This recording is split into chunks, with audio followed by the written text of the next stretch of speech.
13 13 1 কার কার হয়নি?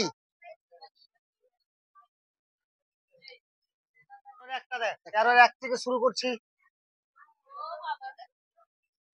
হ্যাঁ, এর আগে বুঝিয়ে দিয়েছিলাম শুধু। সাইন 10 থিটা সমান হচ্ছে cos 8 থিটা এবং 10 থিটা ধনাত্মক সূক্ষ্মকোণ হলে tan 9 থিটার মান কত? কি আছে? সাইন 10 থিটা সমান হচ্ছে কত? cos 8 theta. তো এটাকে যে কোনো একটা পূরক করব। তো পূরক করতে গেলে কি করতে হবে? এই দুটা যে যোগ করে যে 90 আসবে সেটা তো বুঝতে পারছি না। এটা 10 থিটা আর এটা কত? 8 থিটা যোগ করলে কত আসছে? 18 থিটা আসছে, তাই তো? এটা সমান তো 90 আসে না। তাহলে আমাকে কি করতে পারি?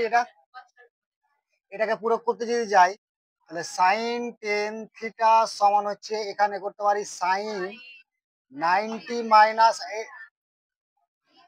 8 থিটা। কারণ সূত্র আমরা জানি সাইন 90 মাইনাস থিটাতে কি হয়? Cos theta. কি হয়? Cos theta. সাইন 90 মাইনাস যদি বিটা হয় তাহলে কি হবে? কস বিটা। সাইন 90 মাইনাস যদি 8 থিটা হয় তাহলে কি হবে? কস 8। আচ্ছা, কস 8 বিটা। তার মানে এটাকে ভেঙে আমি করে দিলাম হ্যাঁ থিটা। তার মানে কি এটা এটাকে ভেঙে এটা করলাম, তাই তো? এবার সাইন সাইন মিলছে মানে কি? বাদ বাধ্য। তাহলে 10 থিটা সমান কত পেলাম? 90 মাইনাস 8 থিটা। এবার 10 থিটা এটা ওপারে ছিল এপারে চলে এলো, প্লাস হয়ে গেল। 8 থিটা সমান কত? 90। এবার যোগ করে কত? 18 থিটা সমান হচ্ছে 90। এবার থিটা সমান কত হবে? 90 বাই কত? 18। 5 18 90। তাহলে 8 থিটা সমান কত পেলাম? বইয়ে বলেছে কি? tan 9 থিটার মান নাকি?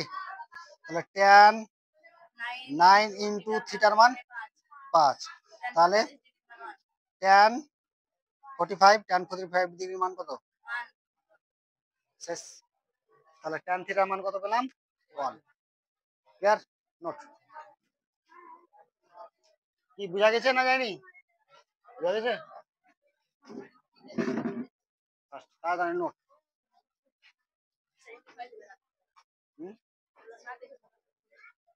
না দেখে হয়ে যাবে।